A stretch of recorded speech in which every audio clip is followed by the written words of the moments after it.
Are you an executor with beneficiaries asking you for information and you're not sure what you actually have to tell them? Or are you a beneficiary who feels like you're not being told what you're entitled to know? In this video, I'm going to explain what beneficiaries are entitled to know, what executors should normally tell them, and just as importantly, what beneficiaries are not entitled to demand.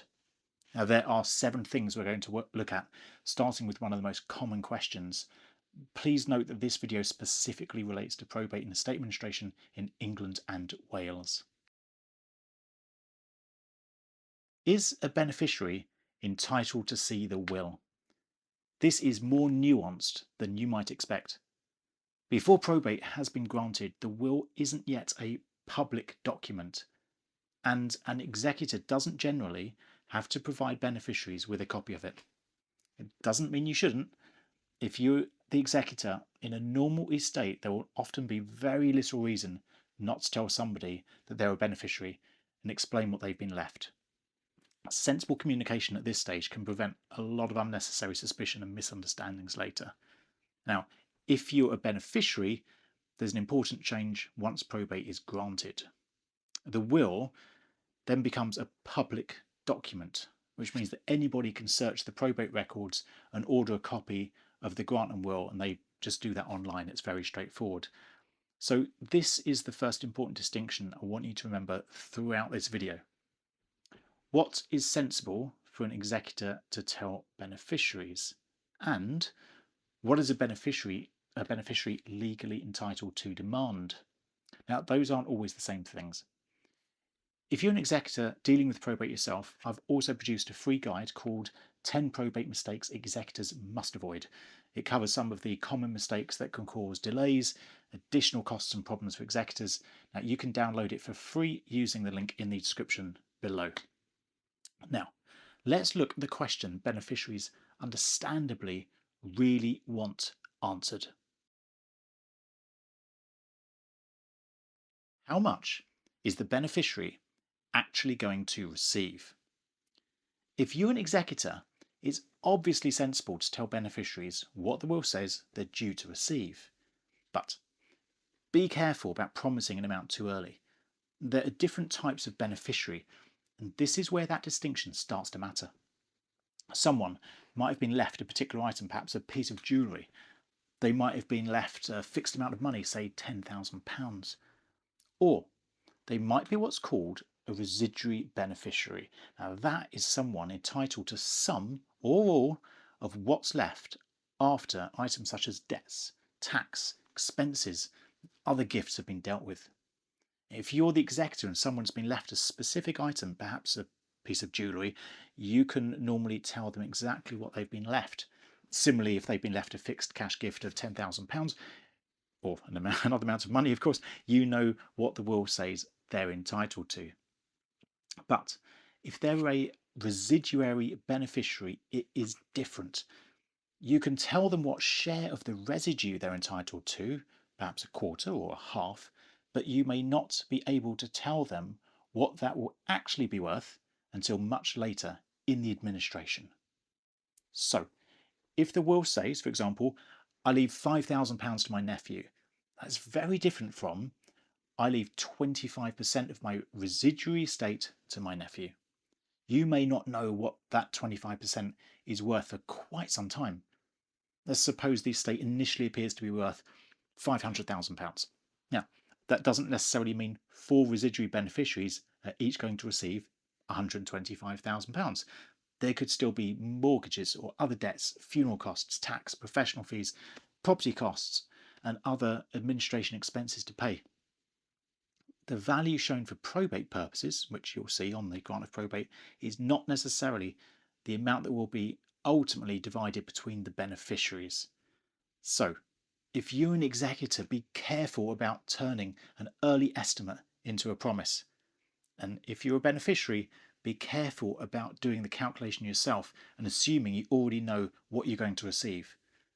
For a residuary beneficiary, you may not know the final figure until quite late in the administration.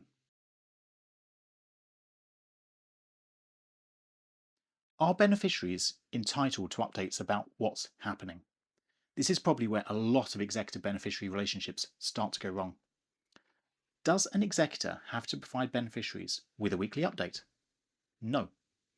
Does a beneficiary have the right to be copied into every email, see every letter, and know about every telephone call? No.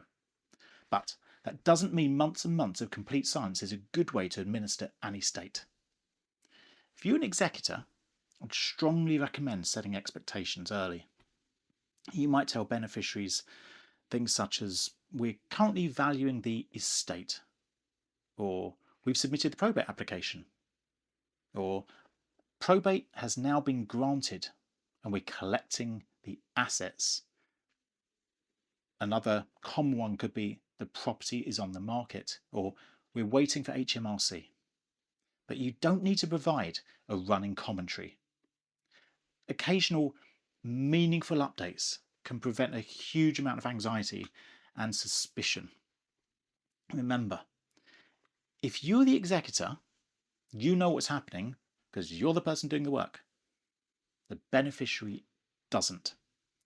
From their perspective, 3 months of silence can feel very easily like 3 months in which nothing has happened.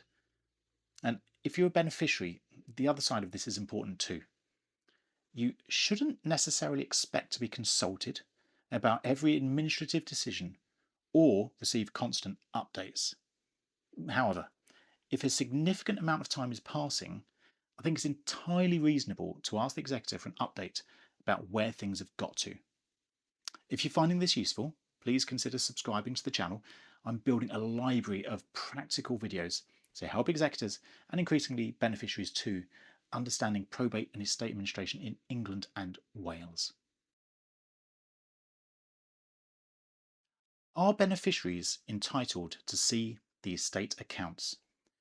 This becomes particularly important towards the end of the administration. Estate accounts are essentially the financial record of what's happened to the estate. They show what came in, what went out, and how the executor arrived at the amount ultimately available to distribute. And here's where that distinction between different beneficiaries becomes particularly important. If someone has simply been left a particular item or a fixed sum of money, they don't have the same interest in the overall financial administration as a residuary beneficiary would. Remember, a residuary beneficiary's inheritance is directly affected by what happens to the estate as a whole. If you're an executor, you should therefore be keeping proper records throughout the administration.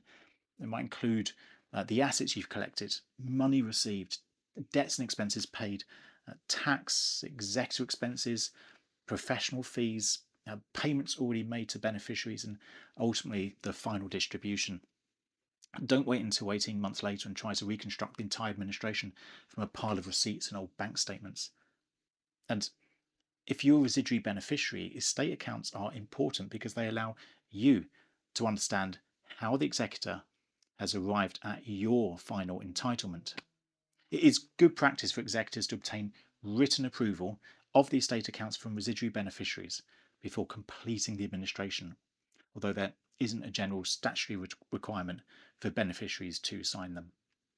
I'm going to be making a separate practical video showing executors how to actually prepare these estate accounts and what should go into them. So if you are administering an estate yourself, make sure you're subscribed to this channel so you don't miss that video.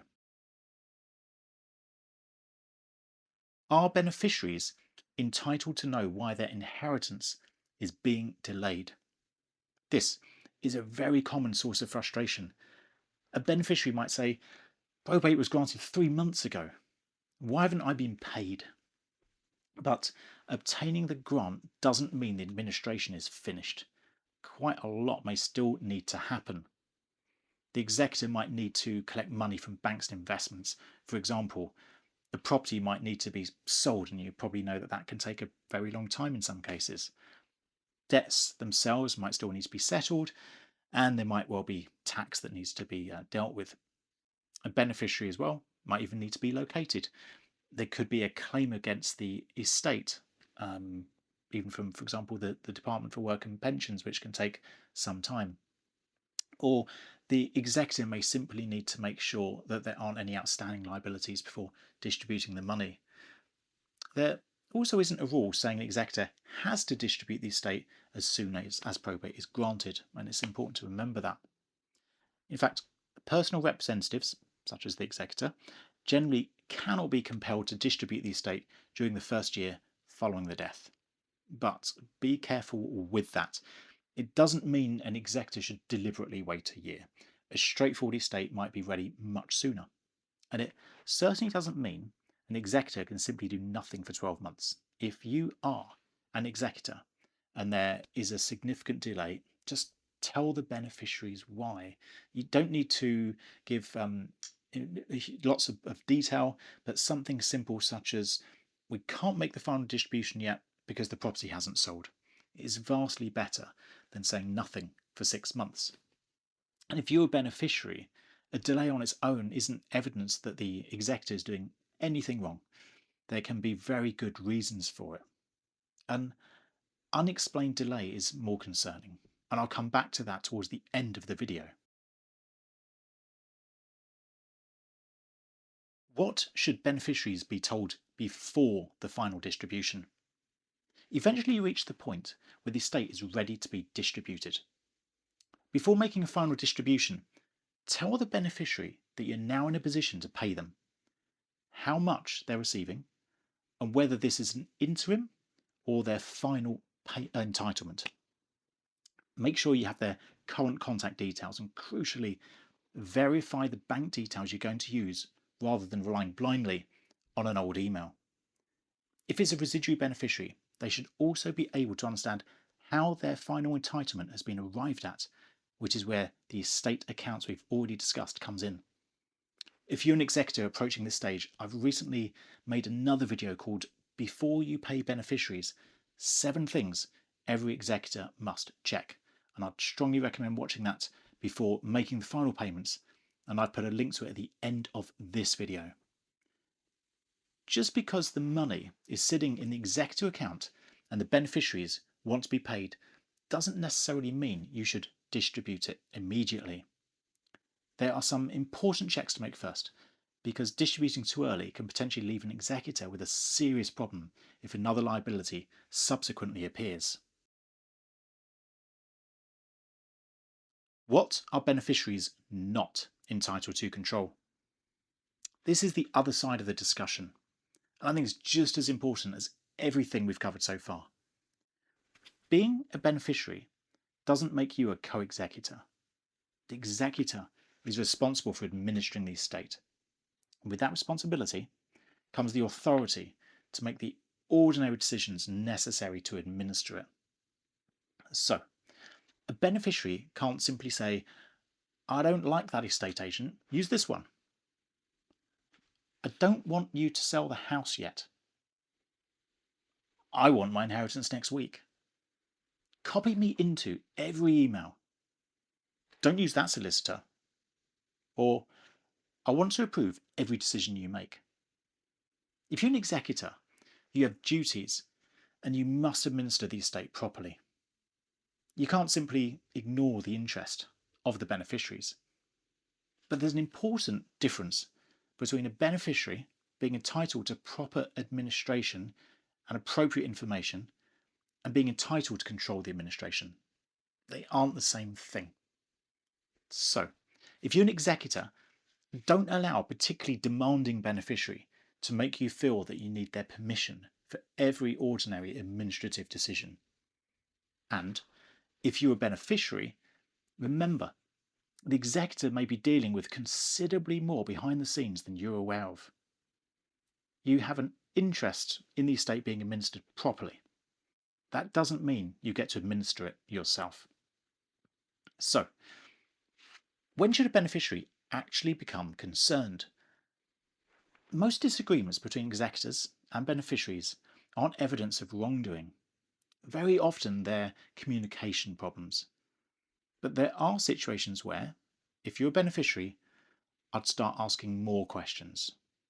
Now, for example, months of unexplained silence, or a refusal to provide appropriate information, very substantial unexplained delays, perhaps financial figures that just don't seem to add up.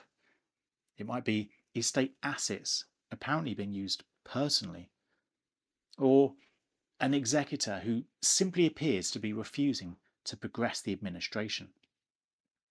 Those situations are different from an executor simply taking a reasonable amount of time to administer an estate properly. And this deserves a separate video on its own, covering when an executor won't communicate and what a beneficiary can do. I'll cover that separately, so do subscribe if you'd like to be notified when that video is released. And my final thoughts on this. If you're an executor, the message I'd leave you with is this. You don't have to involve beneficiaries in every decision or provide a running commentary on everything you do. But good communication is one of the easiest ways to prevent an ordinary probate administration turning into an unnecessary dispute. And if you're a beneficiary, you're entitled to expect the estate to be administered properly. But that doesn't mean you're entitled to manage the executor. Now, understanding that distinction can make the whole process much easier for everybody. If you're an executor getting close to making distributions, the video I'd recommend watching next is Before You Pay Beneficiaries, 7 Things Every Executor Must Check. I'll put that on screen now. And don't forget, if you're dealing with probate yourself, you can download my free 10 Probate Mistakes Executors Must Avoid guide using the link in the description below. Thank you for watching.